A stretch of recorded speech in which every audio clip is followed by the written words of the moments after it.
എടാ എൽദോ നിന്നെ സിനിമയിലെടുത്തടാ. ഭീമ സിനിമ ചിരിമ നിങ്ങൾക്കായി അവതരിപ്പിക്കുന്നത് ഭീമ തിരുവനന്തപുരം ആൻഡ് അടൂർ. തൊണ്ടക്ക് നല്ല സുഖമില്ല, അങ്ങനെ തന്നെ പറ്റിച്ചിട്ട് ഒരുത്തൻ ആദ്യമായിട്ട് പൊതുസ്ഥലത്ത് വെച്ച് കമ്മിറ്റിക്കാരുടെ തെറിയേക്കണം, പ്രേക്ഷകരുടെ തെറിയേക്കണം. അല്ല, ഇതെല്ലാം ഇവന്റെ കുഴപ്പമുണ്ട്.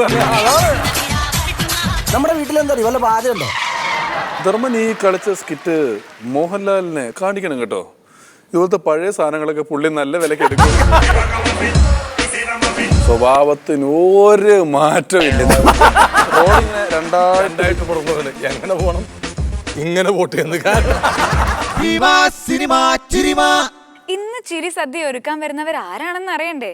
കാണാം ഭീമ സിനിമ ചിരിമ.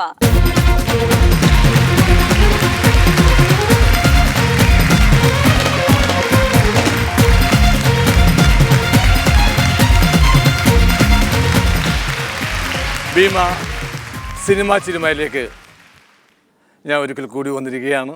ഞാൻ ഇത്രയും നാളെന്നെ കാണാതിരുന്നത് ഈ സിനിമയിലുള്ള ഭയങ്കര തിരക്ക് കൊണ്ടും പിന്നെ നിന്ന് തിരിയാൻ പറ്റാത്ത ഒരു വർക്കിൻ്റെയൊക്കെ ഇതാണെന്ന് നിങ്ങൾ വിചാരിച്ച തെറ്റി. ഇപ്പോൾ ഒരു വർക്കൊന്നുമില്ല. പക്ഷേ ഇതിൽ പറഞ്ഞിട്ടുണ്ട് അങ്ങനെ എപ്പോഴെപ്പോഴും വരണ്ട, വില പോകത്രേ. അപ്പോൾ അതിൻ്റെ പേരിലാണ് ഞാൻ ഇടയ്ക്കിടയ്ക്ക് വരാൻ തീരുമാനിച്ചത്. അല്ലേ ഋതിക? അയ്യോ, എന്ത് പണിയാ സലീമേ. ഞാൻ സലീമിനോട് അതൊരു ഉപദേശം പോലെ പറഞ്ഞതല്ലേ എപ്പോഴെപ്പോഴും വരണ്ട. അത് വന്ന് ഇവിടെ പബ്ലിക്കിനോട് പറയേണ്ട കാര്യം ഉണ്ടായില്ല. മോശമായി പോയതല്ലേ? മോശമായി പോയത്. അപ്പോൾ ഞാൻ ഒന്നുകൂടി പോയിട്ട് വേണ്ട സാരമില്ല സാരമില്ല, അത് വന്നു പോയി. എന്താ അതെ, എൻ്റെ മനസ്സിലൊരു ചെയറില്ല. ചേറാ മനസ്സിൽ ചേറ്. ചെയർ എന്തിനാണ്, ഒരാൾ വന്ന് ഇരിക്കുമല്ലോ. അപ്പൊ എന്റെ മനസ്സിലൊന്നും ഇരിക്കൂല, അപ്പൊ തന്നെ പുറത്തേക്ക് പോകും. അതാണ്, വേറെ ഒന്നും ധരിക്കരുത്. ഞാനത് അപ്പോ സലീമും കലാഭവനിൽ നിന്നല്ലേ വന്നത്? അതെ, കലാഭവനിൽ ആരാ കൊണ്ടുവന്നത് സലീമിനെ? കലാഭവനിൽ KS പ്രസാദ്. കലാഭവൻ എന്ന് പറയുന്നത് ഒരു വലിയ സ്ഥാപനമല്ലേ, എത്ര പേരാണ്. അങ്ങനെ പുറകെ വന്നവരൊക്കെ എല്ലാവരും രക്ഷപ്പെട്ടു ഒരു രീതിയിലല്ലെങ്കിൽ മറ്റൊരു രീതിയിലായിട്ട് രക്ഷപ്പെട്ട ഒരു ഐശ്വര്യമുള്ള ഒരു സ്ഥാപനമാണ് കലാഭവനിൽ. കലാഭവനിൽ എത്ര വർഷം ഉണ്ടായിരുന്നു? 2 വർഷം ഉണ്ടായിരുന്നു. 2 വർഷം ഉണ്ടായിരുന്നു.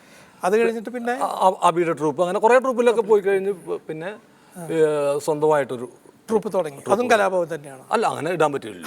കലാഭവൻ ഇടാൻ പറ്റില്ല. എന്തായിരുന്നു ട്രൂപ്പിന്റെ? കൊച്ചി സ്റ്റാലിയൻസ് എന്നായിരുന്നു ആ ട്രൂപ്പിന്റെ പേര്. സ്റ്റാലിയൻസ്. അതെ. അപ്പൊ നമ്മൾ മിമിക്രി വന്നതിന്റെ പേരിൽ നമുക്ക് ആ കലാകാരന്മാരുള്ള ബന്ധം മുറിഞ്ഞു പോകാണ്ടിരിക്കാൻ വേണ്ടിയിട്ട് അത് സിനിമയിൽ വന്നതിന് ശേഷമാണ് തുടങ്ങി. ആ സിനിമയിൽ വന്നതിന് ശേഷമാണ് നമ്മള് ചെയ്തു വന്നൊരു പ്രവൃത്തി ഇങ്ങനെ അല്ലാതെ അവിടെ ഔട്ടായാൽ പെട്ടെന്ന് ഇങ്ങോട്ട് വരാമെന്ന് വിചാരിച്ചിട്ടല്ല. അതും ഒരു ഉദ്ദേശം ഉണ്ടായിരുന്നു. പക്ഷെ ഞാൻ എന്ന് ട്രൂപ്പ് ഓടിങ്ങി അന്നോടിങ്ങി തിരക്കോട് തിരക്കാണ്. ദൈവത്തിന് മനസ്സിലായി ഇവന് അങ്ങനെ ഇട്ട് ബുദ്ധിമുട്ടി കുഴപ്പക്കാരനാണെന്ന് ദൈവത്തിന് മനസ്സിലായിട്ടുണ്ട്. സ്റ്റാലിയൻസിൽ ആദ്യത്തെ വർഷം അങ്ങനെ ഫേമസ് ആയ ആരും ഉണ്ടായില്ല. പുതുമുഖങ്ങള്, കംപ്ലീറ്റ് പുതുമുഖങ്ങള്. ഞാൻ സെലക്ട് ചെയ്തു ഇങ്ങനെ പത്രത്തിലൂടെ പരസ്യം കൊടുത്ത് പുതുമുഖങ്ങൾ ആവശ്യമുള്ളവർ വന്നു. നല്ല ആവശ്യമുള്ളവരെന്ന് വെച്ചാൽ പറവൂർത്ത ഞാൻ ഹോട്ടലിൽ നിറയെ മ്യൂക്രിക്കാരായിരുന്നു. പ്രളയമല്ലോ, സുനാമി ആയിരുന്നു. അപ്പോൾ അങ്ങനെ കുറച്ച് പേരൊക്കെ സെലക്ട് ചെയ്തു. അപ്പോൾ ഓരോരുത്തരും ഞാൻ ഇന്റർവ്യൂവിന് ഇങ്ങനെ വിളിക്കുമ്പോൾ സ്റ്റാർസിനെ ഇമിറ്റേറ്റ് ചെയ്യാനുള്ള കൂടുതൽ നമ്മൾ പിന്നെ കോമഡി ചെയ്യുന്ന ആളുകളും. അപ്പോൾ ഈ സ്റ്റാർസിനെ ഇമിറ്റേറ്റ് ചെയ്യാൻ പോകുമ്പോൾ ഈ വന്നതൊരു 100 പേരുണ്ടെങ്കിൽ 90 പേരും തൊണ്ടക്ക് നല്ല സുഖമില്ല. അതെന്താന്ന് എനിക്ക് പിടുത്തം. എല്ലാവർക്കും തൊണ്ടൊക്കെ സുഖം. ഒരു 10-25 പേരെ ഞാൻ പറഞ്ഞു, ഞാനിത് ഇന്റർവ്യൂ ആയിരിക്കുകയാണ്, ഞാനൊരു ENT സ്പെഷ്യലിസ്റ്റ് അല്ല, വന്നവർക്ക് തൊണ്ടൊക്കെ സുഖമാണ്. അപ്പോൾ അതിൻ്റെ ഇടയ്ക്ക് തൊണ്ടൊക്കെ അസുഖമില്ലാത്തൊരുത്തം വന്നു. അവൻ ഈ കകാരം എന്ന് പറഞ്ഞ ഒരു ഐറ്റം ഒക്കെ എടുത്ത് ഒരു മെലിഞ്ഞിട്ട് വണ്ണം കുറഞ്ഞിട്ട് സ്മെല്ലിച്ചിട്ട് ഒരുത്തൻ വന്നു. അപ്പോൾ അവൻ്റെ കൂട്ടുകാരനാണ് മണിക്കുട്ടൻ എന്ന് പറഞ്ഞു. മണിക്കുട്ടനോട് എങ്ങനെ വെച്ചാൽ മണിക്കുട്ടൻ പറഞ്ഞ് ഉക്കരനായിട്ടെന്ന് പറഞ്ഞു. നിധിയാണ്. അതെ, ഈ മന്നയാണ് ഇവൻ. ഇവനെ എടുത്തു. അപ്പൊ പിന്നീടാണ് ഞാൻ അറിഞ്ഞത് ഇവൻ മണിക്കുട്ടനാണ് ഇവിടെ വരാൻ സാധ്യതയുള്ളതെന്നൊക്കെ ഇവൻ അങ്ങനെയൊക്കെ അറിഞ്ഞിട്ട് മണിക്കുട്ടനെ സ്വാധീനിച്ച് എന്തൊക്കെയായിരിക്കാം വരാവുന്നതെന്ന് ഈ മണിക്കുട്ടനെ ചോദിച്ചിട്ട് ആണ് ഇവിടെ വന്ന് കയറിയത്. അങ്ങനെ തന്നെ പറ്റിച്ചിട്ട് ആണ് ഒരുത്തൻ ആദ്യമായിട്ട് ഈ ട്രൂപ്പിൽ കയറി വരുന്നത്. കയറി വരുന്ന ഒരാൾ. അത് ശരി. ക- ആ പിഷാരടി വരൂ. നമസ്കാരം. ഒരു പരാതിയുണ്ട്. പരാതിയോ? എന്താ? നമ്മുടെ ഈ നമസ്കാരം സഞ്ജന, ഈ നമ്മുടെ അസോസിയേഷൻ തുടങ്ങിയേക്കുന്നത് തന്നെ ഈ മിമിക്രിക്കാരുടെ ഒരു ഉന്നമനത്തിനും അവരുടെ ഒരു നന്മയ്ക്കും അവരുടെ വളർച്ചയ്ക്കും ഒക്കെ വേണ്ടിയിട്ടാണല്ലോ. അപ്പോൾ പലർക്കും ഒരു കഷ്ടപ്പാടുള്ള ഭൂതകാലമുണ്ട്. ഒരുപാട് പേര് പണ്ട് വളരെ കഷ്ടപ്പെട്ട്, സരിചേട്ടനൊക്കെ പറഞ്ഞ പോലെ ഒരുപാട് പേര് കഷ്ടപ്പെട്ട ആൾക്കാർ വന്നതാണ്. പക്ഷെ ചിലർ ഇന്ന് നല്ല നിലയിലായി, ഇന്ന് വളരെ നല്ല രീതിയിൽ ലോകം മുഴുവൻ അംഗീകരിക്കപ്പെടുന്ന രീതിയിൽ വളരെ പ്രശസ്തനായി ജനങ്ങൾക്കെല്ലാം ഒരുപാട് ഇഷ്ടമുള്ള ഒരു കലാകാരൻ്റെ പറ്റിയാണ് സലിഞ്ചേട്ടൻ. സിനിമയിലും ഒക്കെ ആയി. എല്ലാം ഉണ്ട്, എല്ലായിടത്തും ഉള്ളൊരു നല്ല ഉഗ്രം കലാകാരൻ. ആ കലാകാരൻ പറ്റിച്ച കഥ ഇപ്പോൾ സലിഞ്ചേട്ടൻ പല ചാനലുകളിലും പല ഇൻ്റർവ്യൂകളിലും അയാളെ തേജോവധം ചെയ്യാൻ ഒരു അവസരമായിട്ട് ഇത് ഉപയോഗിക്കുന്നുണ്ട്. അത് വെച്ച് ഉറപ്പിക്കാവുന്നതല്ല. ഇതിന് സലിഞ്ചേട്ടനെതിരെ അസോസിയേഷൻ ഒരു നടപടി എടുക്കണം എന്ന് പറയാൻ വേണ്ടിയിട്ടും കൂടെ ഞാൻ വന്നേക്കുന്നത്. എനിക്കത് ഉൾക്കൊള്ളാൻ പറ്റുന്നില്ല. സത്യം പറയുകയാണെങ്കിൽ തേജോവധം പറയാ, അല്ല അത് ശരിയല്ല. അതിന് അദ്ദേഹം ഒന്ന് പറയട്ടെ. ആ കലാകാരൻ ഒന്നുകിൽ എൻ്റെ ഫോൺ നമ്പർ അറിയാമെങ്കിൽ ഫോൺ നമ്പർ കൊടുക്കുക, എന്നിട്ട് എന്നോട് പറയുക. അദ്ദേഹം തന്നെ ഞാനാണ് ആ കലാകാരൻ, അതുകൊണ്ട് അത് എഴുതിക്കൊണ്ട് തന്നേക്കുന്നത്. ശരിക്കും മനസ്സിലായില്ലോ, ഒന്ന് കൊഴുത്തു പോയി. പൊതുസ്ഥലത്ത് വെച്ച് കൊല്ലരുത്. ഒരു 100ാമത്തെ പിഷാരടി ആയിരുന്നു അത്. നീയായിരുന്നു 100ാമത്തെ സ്ഥലത്തായി മനസ്സിലാകാതിരുന്നത് പിഷാരടി പെട്ടെന്ന് നന്നായി പോയി. തടിച്ചു. അന്ന് ഈ രൂപമൊന്നുമല്ല. ഭക്ഷണവും കാരണവണ്ണം കഴിച്ചു. ഭക്ഷണം അന്ന് തന്നെ നല്ല ഭക്ഷണം കഴിക്കുമായിരുന്നു. പിന്നെ ഇപ്പൊ ഞാൻ അന്ന് ശുദ്ധ വെജിറ്റേറിയനാണ്. അല്ല, അശുദ്ധ വെജിറ്റേറിയൻ ആരും കഴിക്കും? എല്ലാവരും ശുദ്ധ വെജിറ്റേറിയൻ കഴിക്കുള്ളൂ. പക്ഷെ തിന്നതിന് ഒരു ചേട്ടൻ കണക്ക് പറയായിരുന്നു അന്ന് കാലത്ത് വഴക്കിടുമ്പോ. കാരണം ഞങ്ങളുടെ ട്രൂപ്പിന്റെ മാത്രം റിഹേഴ്സൽ ഈ സരിഞ്ചേട്ടൻ തുടങ്ങിയ ഷാലിയൻസ് എന്ന് പറഞ്ഞ ട്രൂപ്പിന്റെ മാനേജർ ആയിരുന്നു ഞാൻ. അപ്പൊ ഞാൻ വീട്ടിൽ നിന്ന് പോകുമ്പോൾ ട്രൂപ്പിന്റെ മാനേജർ എന്ന് പറയുന്ന ഒരു പോസ്റ്റായിട്ടാണ് പോകുന്നത്. മാനേജർ എന്ന് പറഞ്ഞപ്പോ എന്റെ വീട്ടുകാർ ഓർത്തു ഇവൻ എന്തോ അച്ഛൻ ജോലി ചെയ്യുന്ന കമ്പനിയുടെ ഒക്കെ മാനേജർ എന്ന് പറഞ്ഞാൽ വലിയ പോസ്റ്റ്. ഈ മാനേജർ എങ്ങനെ അറിയോ?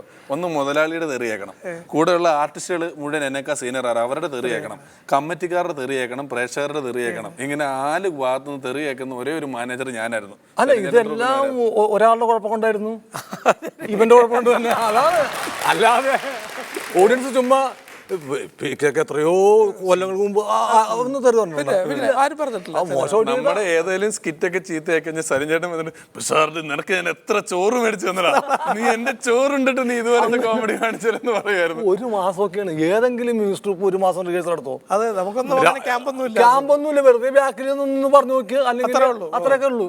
ഇത് ഒരു മാസം കിടന്ന് ഭക്ഷണം പിന്നെ ആർക്കായാലും സങ്കടം വരില്ല, സ്വന്തം മക്കളായ സങ്കടം വരും. സലിഞ്ചേട്ടൻ്റെ ട്രൂപ്പിന്റെ ഓഫീസ് എന്ന് പറഞ്ഞാൽ സരിഞ്ചേട്ടൻ്റെ വീട് തന്നെയായിരുന്നു. ഞങ്ങളുടെ കൊച്ചിൻ സ്റ്റാലിയൻസ് പറഞ്ഞ ട്രൂപ്പിൽ സരിഞ്ചേട്ടൻ അവിടെ എന്ന് പറഞ്ഞാൽ ആർട്ടിസ്റ്റുകളും മൃഗങ്ങളുമാണ് ഏറ്റവും സ്വദേശം നടക്കുന്ന സാധനങ്ങൾ.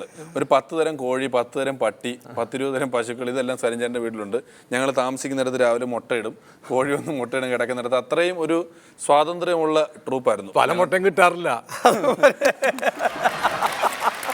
പച്ചമുട്ട.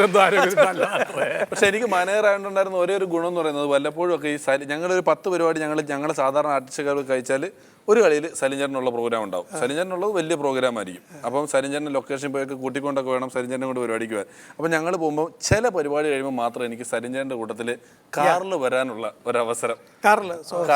ട്രൂപ്പ് മാനേജർ ഇതിലാണല്ലോ പോകുന്നത്. സലിഞ്ചേട്ടൻ്റെ കൂട്ടത്തിൽ കാറ് വരും. ഒരു ദിവസം എന്നെ കാറിൽ വിളിച്ച് സലിഞ്ചേട്ടൻ്റെ കൂട്ടത്തിൽ കാറ് ഇരുത്തി കഴിയുമ്പോൾ ഒരു ഡ്രൈവർ പയ്യൻ വന്നു, പുതിയ പയ്യനാണ്. ഇവനാണെങ്കിൽ സലിഞ്ചേട്ടനോടൊന്നും മിണ്ടൂല, ആരോടും മിണ്ടൂല, ഭയങ്കര കർത്തവ്യബോധത്തോടുകൂടി വണ്ടി ഓടിക്കൽ മാത്രം. ഞാൻ വണ്ടിയിലിരിക്കുമ്പോൾ സലിഞ്ചേട്ടൻ കുറച്ചും ഇവനോട് പറയും, അതാ വണ്ടി ഒന്ന് നിർത്തും, മൂത്രമൊഴിക്കണം. ശരിയേട്ടാ. പിന്നെ വണ്ടി കുറേ ദൂരം പോകും. 5 മിനിറ്റ് കഴിയുമ്പോൾ പിന്നെയും സലിഞ്ചേട്ടൻ, അതാ വണ്ടി ഒന്ന് നിർത്തും, എനിക്കൊന്ന് മൂത്രമൊഴിക്കണം. പിന്നെ ഇവൻ കുറേ നിർത്തൂല. കുറച്ച് കഴിയുമ്പോൾ സലിഞ്ചേട്ടൻ, എടാ ആൾക്കാരും വീടൊന്നും ഇല്ലാത്ത ഒരുപാട് സ്ഥലങ്ങളായടാ, നീ എവിടെയെങ്കിലും ഒന്ന് വണ്ടി നിർത്തും, എനിക്കൊന്ന് മൂത്രം ഒഴിക്കണം. ശരിയേട്ടാ. പിന്നെയും വണ്ടി ഓടിച്ചു. അങ്ങനെ 1 മണിക്കൂർ ആയി. സരിഞ്ചേട്ടൻ ഫോൺ എടുത്ത് ആരെയും വിളിച്ചിട്ട് അവന്, എടാ നിനക്കൊരു ഫോൺ ഉടനെ അവൻ ആരേട്ടാ? എറണാകുളത്തെ കമ്മീഷണറാണ്, പുള്ളി പറഞ്ഞാലെങ്കിലും നീ ഒന്ന് വണ്ടി നിർത്തും, എനിക്കൊന്ന് മൂത്രം ഒഴിക്കണം. ഈ ടീം മാനേജറൊക്കെ കറക്റ്റ് സമയത്തിനൊക്കെ വരുമായിരുന്നോ? ടീം മാനേജർ കറക്റ്റ് സമയത്തിന് വരാറില്ല. വല്ലപ്പോഴും ഓഫീസ് വേറെ സ്ഥലത്താണ്. ആദ്യം ഓഫീസ് എൻ്റെ വീട്ടിലാണ്, പിന്നീട് ഓഫീസ് വേറെ സ്ഥലത്തായിരിക്കും. അപ്പോൾ ഓഫീസിൽ അങ്ങനെ ഇരിക്കുന്ന സമയത്ത് പിഷാരടി വന്നിരിക്കും. ഇല്ല, അവനല്ലേ ഏറ്റവും ആദ്യം വരുന്നത് ഇവിടെ. ബാക്കിയുള്ളവരൊക്കെ ബാക്കിയുള്ളവരൊക്കെ എത്തി, അവൻ മാത്രം എത്തിയിട്ടില്ല. അപ്പോൾ അതേ അവൻ മാത്രം എത്തിയിട്ടില്ല. അപ്പോൾ കുറച്ചു നേരം കഴിയുമ്പോൾ ഇവൻ ബുദ്ധിമാനാണല്ലോ. ഇവൻ പറഞ്ഞിട്ടുണ്ടോ, എൻ്റെ 2 മക്കളെയും 2 കൈ പിടിച്ചിട്ട് വരും. വീട്ടിൽ പോയി എടുത്തിട്ടാ വീട്ടിൽ പോയി എടുത്തോ ആയിട്ടിക്കണം വെറുതെ ഞങ്ങളില്ല പാടാ എടുത്തോണ്ട് വന്നറിയുമോ എന്റെ തെറിയൊക്കെ ഞാൻ എങ്ങനെ തെറി പറയാണ് മക്കളല്ലേ എന്റെ മക്കളെ രണ്ടിനും താങ്ങി പിടിച്ചു വരികയാണ് അടായിട്ടിങ്ങനെ നിർത്തിയിട്ട് വണ്ടി കയറി പോകും സ്ഥിരം പരിപാടി വൈകി വരുന്നതിനകത്ത് ചരിത്രം ഇട്ടത് രജീഷ് എന്ന് പറഞ്ഞൊരു ആർട്ടിസ്റ്റ് ഉണ്ടായിരുന്നു ഇവൻ സ്ഥിരം വൈകും. ഇവന് ഒന്നാമത്തെ കാര്യം ഇവന് കേരളത്തിന്റെ മാപ്പ് അറിയാൻ പാടില്ല. ഇവനിപ്പോൾ കോട്ടയത്തെങ്ങാണ്ട് ഇവന്റെ വീട്. അപ്പോൾ അതിന്റെ ഇവന്റെ വീട്ടിൽ നിന്ന് 3 കിലോമീറ്റർ അപ്പുറത്തൊരു പള്ളി കളി ഉണ്ടായിരുന്നപ്പം ഇവന് പള്ളിയുടെ വരെ അറിയാൻ പാടില്ല. അവിടുന്ന് കോട്ടയത്ത് നിന്ന് പറവൂര് വന്നിട്ട് ട്രൂപ്പിന്റെ വണ്ടി കയറിയിട്ട് ഇവന്റെ വീടിന് മുന്നിൽ കൂടെ ആ പള്ളിയിൽ പോയിട്ട് ഞങ്ങൾ പരിപാടി കളിച്ചിട്ടുണ്ട്. ഇവൻ ജനലിൽ കൂടെ നോക്കിയിട്ട് ഇതെന്റെ വീട്ടിലേക്ക് പോകുന്ന വഴിയാന്നൊക്കെ പറയാറ്. ഇവന് സ്ഥലങ്ങൾ അറിയാൻ പാടില്ല, എവിടെയോ കളിയുന്നത്. അപ്പൊ നമ്മൾ കുഞ്ഞു സ്ഥലത്തിന്റെ പേര് കാരിക്കോട്, വെള്ളൂർ എന്നൊക്കെ ഇവൻ അറിയത്തില്ല. അങ്ങനെ വന്ന അപ്പൊ ഓണത്തിന്റെ അന്ന് കോഴിക്കോടാണ് പരിപാടി. ഉച്ചയ്ക്ക് 1 മണിക്ക് സലിഞ്ചേട്ടന്റെ വീട്ടിൽ എല്ലാവർക്കും സദ്യ ഉണ്ട് കഴിഞ്ഞിട്ട് നേരെ കോഴിക്കോട് പരിപാടിക്ക് പോകണം. സലിഞ്ചേട്ടന്റെ വീട്ടിൽ ഊണേ ഉള്ളൂ. ഞങ്ങള് ആ പരിപാടിക്ക് സലിഞ്ചേട്ടനില്ല. വീട്ടിൽ സലിഞ്ചേട്ടനുണ്ട്, ഓണമല്ലേ വീട്ടിൽ തന്നെ ഉണ്ടാവും. അപ്പൊ ഞങ്ങളൊക്കെ ഉണ്ട് കഴിഞ്ഞിട്ട് ഈ രജിസ്റ്ററും കാത്ത് നിൽക്കുക. എത്രയോ നേരമായിട്ട് ഇവൻ വരുന്നില്ല. അങ്ങനെ ഒരു മൊബൈലൊന്നും ഇല്ലല്ലോ. 1-1:30 മണി 2 മണിയായപ്പം 2-2:30 ഇവൻ വരുക. ഈ വൈകി വരുന്നവൻ സാധാരണ അപ്പോഴും ഒരു ധൃതി കാണിക്കുമല്ലോ. ഇവൻ അപ്പോഴും വളരെ ആടി തൂങ്ങി കൂളായിട്ട് വരുക. കയറി ഇങ്ങ് വരില്ല സലിഞ്ചേട്ടൻ, രജിഷേ നീ എവിടെ പോയിരിക്കായിരുന്നു, എത്ര നേരമായി ഞങ്ങളെല്ലാവരും നിന്നെ കാത്തിരിക്കുന്നു. ഇവൻ എന്തിനാ കാത്തിരുന്നത്, ഉണ്ണായിരുന്നില്ലേ? ഇവനെ മാനേജറാക്കിയതിൽ പല സീനിയേഴ്സിനും ഇഷ്ടക്കേടുണ്ട്. പക്ഷെ ഞാൻ ഇവനെ തന്നെയാണ് ആദ്യം കണ്ടുവച്ച് ഇവനെ നമുക്ക് ഇഷ്ടമായതിൻ്റെ പേരിൽ ഇവൻ തന്നെ മാനേജർന്ന്. അവൻ മതി. പലരും പറഞ്ഞാൽ അവൻ പോരാ, കാര്യപ്രാപ്തി ഇല്ല എന്നൊക്കെ പറഞ്ഞ് ഞാൻ പറഞ്ഞ അവൻ തന്നെ മതി. അപ്പോൾ ഈ ഓരോരുത്തരോടും തെളിയിക്കാൻ, എൻ്റെ മുമ്പിൽ തെളിയിക്കാനായിട്ട് ഇങ്ങനെ മത്സരമുണ്ട് അതിനകത്ത്. അപ്പോൾ തിരുവനന്തപുരത്ത് നിന്ന് ഒരു 10-15 കിലോമീറ്റർ അപ്പുറത്തൊരു പരിപാടി, വണ്ടി പോയിക്കൊണ്ടിരിക്കുകയാണ്. അപ്പോൾ പിഷാരടിയാണ് ഫ്രണ്ടിലിരിക്കുന്നത്. മാനേജറുടെ സീറ്റ് അതാണ്, ഫ്രണ്ട് സീറ്റാണ് മാനേജറുടെ. അപ്പോൾ ഈ എഗ്രിമെൻറ്റ് ഫോമൊക്കെ അറിയാമല്ലോ, മാനേജറുടെ കയ്യിലായിരിക്കുള്ളൂ. അല്ല പിഷാരടി ഓരോ വണ്ടി അതെ ഈ ഒരു തിരുവനന്തപുരം കഴിഞ്ഞ ഒരു 5-8 കിലോമീറ്റർ കഴിയുമ്പോൾ ആർച്ച് കാണും. ആൾക്കാർ ചോദിക്കും ആരക്കോണം ആർച്ച് കാണും. അപ്പോൾ അവർ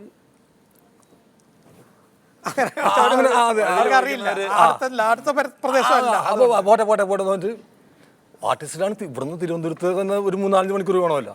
അവരൊന്നും അവസ്ഥ എന്നിട്ട് സ്ഥലം ഈ ആർച്ച് കാണാൻ കണ്ടുപിടിക്കുന്നില്ല. ഇങ്ങനെ പോയി ഒരു 10-50 കിലോമീറ്ററായി, കന്യാകുമാരി എത്താറായി എന്ന് തോന്നുന്നു. അല്ലാന്ന് ഇതുണ്ട് ഒരു 15 കിലോമീറ്റർ. അങ്ങനെ നിർത്താൻ പറഞ്ഞു. ബാക്കി ആർട്ടിസ്റ്റുകളൊക്കെ ചൂടായി, നിർത്ത് നീ ആദ്യം എഗ്രിമെന്റ് ആണ് പറഞ്ഞു. എഗ്രിമെന്റ് ജന്മം പോയില്ല, എഗ്രിമെന്റ് കൊടുക്കൂല, നീ എഗ്രിമെന്റ് ഇവർ സാധനം വാങ്ങിച്ചു നോക്കിയപ്പോഴാണ് തിരുവനന്തപുരം കഴിഞ്ഞ് 15 കിലോമീറ്റർ കഴിഞ്ഞാൽ അമ്പലത്തിന്റെ ആർച്ച് കാണാം. ഇവൻ വിചാരിച്ച് ആർച്ച് കാണാം, ആർച്ച് കാണും. കാരക്കോണം എന്നൊക്കെ പറഞ്ഞ സ്ഥലങ്ങൾ അത് മാത്രം ഇംഗ്ലീഷ് എഴുതി വെച്ചായിരുന്നു. ARCH കാണാം. അപ്പൊ ഞാനത് സ്ഥലപ്പേരാന്ന് ഓർത്ത് ആർച്ച് കാണുന്ന ചോദിച്ചു കുറച്ച് ദൂരം പോയിട്ടുണ്ട്. അപ്പൊ എനിക്ക് ഒരു കാലത്തുണ്ടായിരുന്നു മുഴുവൻ തമാശക്കാരായിരുന്നു. ഇതേപോലത്തെ പിഷാരുടെ മാനേജറാണ് പിഷാരടി. പിന്നെ ഡ്രൈവറിനായിരുന്നു, അവന് ഭയങ്കര തമാശക്കാരൻ. നേരത്തെ പറഞ്ഞത് വണ്ടി നിർത്താതെ പോയത്. അതെ. ആ അപ്പോൾ എനിക്കൊരു ആക്സിഡന്റ് ഉണ്ട് കായംകുളത്ത് വെച്ച്. 6 മണിക്ക് ഉറങ്ങിപ്പോയി അവൻ. ഉറങ്ങിപ്പോയിട്ട് വണ്ടി ഇട്ടിച്ചിട്ട് വണ്ടി കറങ്ങി വന്നു. ഈ കറക്കത്തിൽ വന്ന ഒരു ബൈക്കുകാരൻ വന്ന് ഈ ബൈക്കുകാരെ തെറിച്ചു പോയി. നമുക്കൊന്നും കാര്യമായിട്ട് പരിക്കേറ്റില്ല. ബൈക്കുകാരൻ്റെ ഒരു സൈഡ് അങ്ങോട്ട് പോയി എല്ലാം അങ്ങോട്ട് പോയി. ഇവനെ കയറ്റിക്കൊണ്ട് ഞാൻ ഹോസ്പിറ്റലിൽ ചെന്നപ്പോൾ നേഴ്സുമാർ കംപ്ലീറ്റ് പേര് എൻ്റെ അടുത്ത് കുപ്പിച്ചില്. അതെ അവിടെ ഒരാളും നോക്കണം. അപ്പൊ ഞാൻ പറഞ്ഞു അയാളെ പോയി നോക്കി, എനിക്കൊന്നും പറ്റിയിട്ടില്ല. ഇല്ല അയാൾ ഇനി എറണാകുളത്തേക്ക്, കാരണം ഒരുപാട് ഇതുണ്ട്, പരിക്കുണ്ട്, അത് കുഴപ്പമില്ല എന്ന് പറഞ്ഞ് ഇവരൊക്കെ പോയി. അവസാനം ഞങ്ങൾ 2 പേരും മാത്രമായി. അപ്പോൾ ഇവിടെ കരയണമെന്നിട്ട് പറഞ്ഞ് ചേട്ടാ എൻ്റെ കല്യാണമാണ് ഈ മാസം എന്നുകൊണ്ട് കണ്ണിൽ നിന്ന് ഇങ്ങനെ കരയണങ്ങട്. ഞാൻ പറഞ്ഞ് ഞാൻ ഒരുപാട് പേരെ കണ്ടിട്ടുണ്ട്, പക്ഷേ 1 മാസം വന്ന് 2 അപകടത്തിൽ പറഞ്ഞ ഒരാൾ ആദ്യമായിട്ട് കാണേ.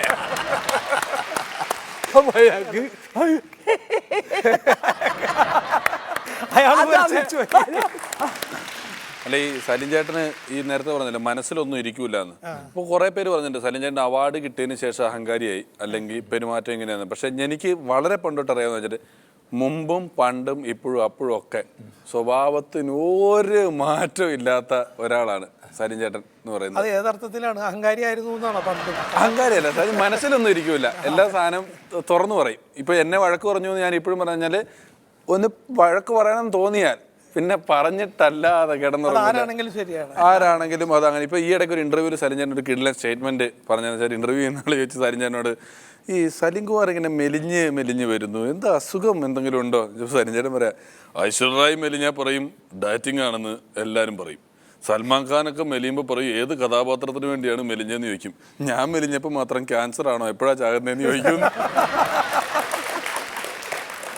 ശരിയാണ് അല്ലേ? പക്ഷെ സിനിമാ ലോകത്ത് വേറൊരു ചെറിയ പറഞ്ഞ് കേട്ടുകേൾവി ഉള്ളതാണ്, ഞാൻ മാറി എന്ന് പറയട്ടെ അല്ലേ. അതായത് ഈ സലിം ചേട്ടൻ അവാർഡ് കിട്ടിയത് ഷെഹ്റുഖ് ഖാനും എൻ്റെ അവസാന റൗണ്ട് ചേട്ടനോടൊപ്പം ഉണ്ടായിരുന്നത്. ഈ ഞാൻ ഷെഹ്റുഖ് ഖാനെ കണ്ടപ്പോൾ ഞാൻ ചില കാര്യങ്ങൾ ചോദിച്ചാൽ പറഞ്ഞത് എന്താണെന്ന് വെച്ച് കഴിഞ്ഞാല്, ചേട്ടൻ വീട്ടില് ഈ ചെറിയ ഈ കൂടോത്ര സാധനങ്ങളുണ്ടല്ലോ, വലംപിരി ശംഖ്, ഈ ഏലസ്, മാന്ത്രിക ഏലസുകൾ, ഇങ്ങനെയുള്ള എന്തൊക്കെയോ സാധനങ്ങൾ തട്ടിക്കൂട്ടിയിട്ടാണ് ഈ അവാർഡ് മേടിച്ചെടുത്തത് എന്നൊരു ആരോപണം ഞാനല്ല മലയാളികൾ പറയുന്നുണ്ട്. മലയാളികൾക്ക് അങ്ങനെ പലതും പറയാം, പക്ഷേ ഇങ്ങനത്തെ കുറേ സംഭവമുണ്ട്. ഈ അരോണ എന്ന് പറഞ്ഞ മീൻ എന്ന് വെച്ചാൽ പലരും വിചാരിച്ചിരിക്കുന്നത് അത് ഇങ്ങനെ അന്ധവിശ്വാസത്തിന്റെ ഒരു സംഭവം എന്നുള്ളതാണ്. ഭാഗ്യങ്ങൾ കൊണ്ടുവരും, ഭാഗ്യങ്ങൾ മീൻ എവിടെയാണ് ഭാഗ്യം കൊണ്ടുണ്ട്, അതിന് ഇതിന് രക്ഷപ്പെടാൻ വേണ്ടിയാണ് അത് നടക്കണത്. അതിന്റെ അടുക്ക അത് എവിടെ ഭാഗ്യം, പക്ഷെ അതൊരു ഭാഗ്യം എപ്പോഴേ ചാടിപ്പോയാലേ. പക്ഷെ അതിന്റെ സംഭവം വെച്ചാൽ ഒരു മൂവ്മെന്റ് ഉണ്ട് അതിൽ. ഈ മൂവ്മെന്റ് ആണ് പവറാണ് ഈശ്വരൻ എന്നാണ് നമ്മൾ എല്ലാവരും ഇത് ചെയ്യണം. അപ്പൊ ഒരു ഈശ്വര സാന്നിധ്യം ഉണ്ടാവും അവിടെ. എൻ്റെ ഒരു വീടിൻ്റെ അടുത്തുള്ള ആളുടെ രാധു എന്ന് പറഞ്ഞാൽ, രാധാകൃഷ്ണൻ പേര്, രാധു എന്നുള്ള പേര്. അപ്പോൾ രാധു എന്ന് വെച്ചാൽ നമ്മൾ ഇതുവരെ കേൾക്കാത്ത സംഭവമായിട്ട് വരുള്ളൂ. കൂടുതലും എന്നെയല്ല രാധുവിൻ്റെ ലക്ഷ്യം, ഞാൻ വഴി മോഹൻലാൽ ഒരു ലിങ്ക്, മോഹൻലാലിൻ്റെ ആളാണല്ലോ. അതെ മോഹൻലാലാണ് രാധു. അപ്പോൾ പറഞ്ഞു, എടോ ഒരു ദിവസം രാവിലെ വന്നിട്ട് ചോദിച്ചു, ഗജമുത്തിരിപ്പുണ്ട്, ഗജമുത്ത് ഞാനിങ്ങനെ ചോദിച്ചു എന്താണെന്ന് ചോദിച്ചു. അപ്പം 1,00,000 ആനയുടെ മസ്തകം അടിച്ച് തകർത്താൽ അതിൽ ഒരെണ്ണത്തിന് മാത്രമേ ഈ ഗജമുത്ത് ഉണ്ടാവുള്ളൂ. എന്നെ കാണിച്ചു തന്നു. അത് ഒരു വൃത്തികെട്ട പേപ്പറിലൊക്കെ പോയി നോക്കണം. അപ്പം ഞാൻ ഈ ഒരു മാർബിളിൻ്റെ ഒരു പീസ് പോലത്തെ ഒരു സംഭവമാണ്. അപ്പം ഞാൻ ചോദിച്ചത് എത്ര രൂപയാണെന്ന് വെച്ചപ്പോൾ പറഞ്ഞ് 15 കോടി. 15 കോടി. അതാണ് ഈ കീറക്കടലാസിൽ പോകുന്നുണ്ടോ? അപ്പോൾ ഞാൻ പറഞ്ഞു, ഞാൻ മോഹൻലാലിന് പറയാം. അപ്പോൾ ഷൂട്ടിംഗ് നടപ്പുണ്ടായിരുന്നു. ഞാൻ പുള്ളിയോട് ഇത് പറഞ്ഞു. അപ്പോൾ പുള്ളി പറഞ്ഞു, എന്നോട് പറഞ്ഞു, നമുക്ക് വരുത്തിക്കാല്ലേ? അവർ വേണ്ട, വരുത്തിച്ചാൽ അത് ഞാനിന്ന് പറയാം എന്ന് പറഞ്ഞിട്ട് ഒരു ദിവസം വന്നിട്ട് പുള്ളി ഇവിടെ വരുമ്പോൾ ഇത് കാണാൻ പറഞ്ഞേക്കണം പറഞ്ഞു. അങ്ങനെ ഇടയ്ക്കിടയ്ക്ക് ഓരോ സാധനമായിട്ട് ചന്ദ്രകാന്തം കൊണ്ട് 4 കെട്ടുണ്ട്. ചന്ദ്രകാന്തം കൊണ്ട് 4 കെട്ട്. നമ്മൾ കേൾക്കാത്ത പേരുകളായിക്കുള്ളൂ രാധു പറയാം. അതിന്റെ ഗുണം എന്താ? അത് എന്ന് വെച്ചാൽ ഈ ചന്ദ്രകാന്തം ഉണ്ടെങ്കിൽ 4 കെട്ടാണെന്നാ പറയണത്. അങ്ങനെ ഒരു ദിവസം എൻ്റെ എനിക്ക് പരുന്തുണ്ടായിരുന്നു. പരുന്ത് അല്ലെങ്കിൽ പോവും. നമ്മൾ എത്രയോ വളർത്തിയായിരിച്ചു, ഞാൻ എത്രയോ പരുന്തിനെ വളർത്തിയിട്ടുണ്ട്. പരുന്ത് അവസാനം ആദ്യം ഒരു ദിവസം പോവും, തിരിച്ചു വരും, പിന്നെ പോവും, 2ാമത്തെ ദിവസം തിരിച്ചു വരും, പിന്നെ പോവും, 3ാമത്തെ ദിവസം തിരിച്ചു വരും, പിന്നെ പോവും, വരെയില്ല. കാരണം അതിന് എണ കിട്ടി അത് അതാണ് പോകുന്നത്. ഗോഡ് ഫാദറിൽ ഇന്നസെന്റ് ചേട്ടൻ തിരുവല്ലാമലൊക്കെ വരില്ല, അതേപോലെ ഇടക്കിടക്ക് ഈ പരുന്ത് പോവും, എണ്ണയെടുത്താണ് പോണത്. പോയി അത് ഇല്ലാണ്ട് വരും. അപ്പം ഞാൻ ഇങ്ങനെ ഇടക്കിടക്ക് രാധുരത്തുനിന്ന്, അപ്പോൾ രാധു പറയും, ഇവിടെ ഒരു സാധനം കിടപ്പുണ്ട് ഇവിടെ, നക്ഷത്രാമ. റയറായിട്ടുള്ള ആമയാണ്. അപ്പോൾ ഞാൻ വിചാരിച്ചു, ഞാൻ കണ്ടിട്ടില്ല, പത്രത്തിൽ ഇങ്ങനെ കണ്ടിട്ടുണ്ട്, ഇങ്ങനെ ഒരാളിപ്പോൾ ഉണ്ടാവും, ബലം വെച്ചൊരാളിപ്പോൾ ഉണ്ടാവും, പോലീസുകാരിപ്പോൾ ഉണ്ടാവും, നക്ഷത്രാമ ഇപ്പോൾ ഉണ്ടാവും. അങ്ങനെ അല്ലാണ്ട് നേരിട്ട് കണ്ടില്ല. അപ്പോൾ ഞാൻ ഒന്ന് കാണണം എനിക്ക് എന്ന് പറഞ്ഞു.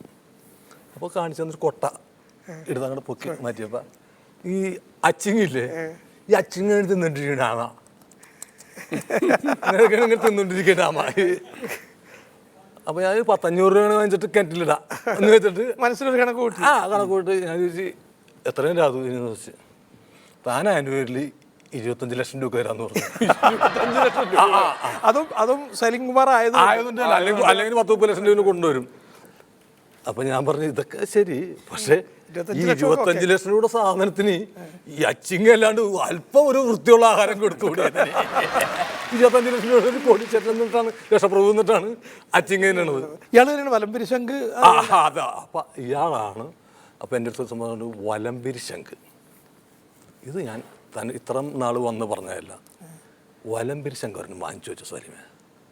കാരണം കാശ് ഇങ്ങോട്ട് വരും ഇങ്ങോട്ട് ഇങ്ങനെ. ഒഴുകി വരും. ഇപ്പോഴാണെങ്കിൽ ചുളുവിലക്ക് സാധനം കിട്ടാനുണ്ട്.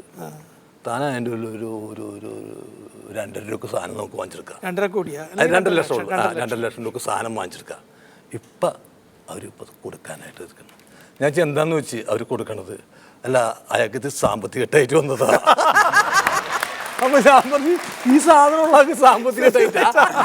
അല്ല, പൈസയുടെ കുറച്ച് ബുദ്ധിമുട്ട് വളരെ റയറാണ്. അതിന് താല്പര്യമുള്ളവർ വാങ്ങിച്ചു. അതിന് പ്രത്യേക പണം വരുത്താനുള്ള ശക്തിയൊക്കെ ഉണ്ടെങ്കിൽ. ഇതിനിടയിൽ ഇപ്പം ലാലേട്ടന്റെ കാര്യം പറഞ്ഞപ്പോൾ ഒരു കാര്യം പറയാം. ഖത്തറിൽ എൻ്റെ കൂടെ പരിപാടി ചെയ്യുന്ന ധർമ്മജൻ പോയിട്ടൊരു പ്രോഗ്രാമിന് പോയിട്ടൊരു സ്കിറ്റ് കളിച്ച് കഴിഞ്ഞപ്പോൾ ഒരു കമ്മിറ്റിക്കാരൻ ബാക്കിൽ വന്നിട്ട്, ധർമ്മൻ ഈ കളിച്ച സ്കിറ്റ് മോഹൻലാലിനെ കാണിച്ചിട്ടുണ്ടോ? എന്നാൽ ധർമ്മൻ പറഞ്ഞു, ഇല്ല. കാണിക്കണം കേട്ടോ, ഇതുപോലത്തെ പഴയ സാധനങ്ങളൊക്കെ പുള്ളി നല്ല വിലക്ക് എടുക്കും. ആന്റിക്ക് അത്രയും പഴയ സ്കിറ്റ് കൊണ്ട് കളിച്ചു. എന്തായാലും നമ്മുടെ സ്കിറ്റ് അവതരിപ്പിക്കാൻ വേണ്ടി മിമിക്രി കലാകാരന്മാർ റെഡിയായി ഇരിപ്പുണ്ട്. അത് കണ്ടിട്ട് നമുക്ക് വീണ്ടും നമ്മുടെ രസങ്ങളിലേക്ക് മടങ്ങി വരാം.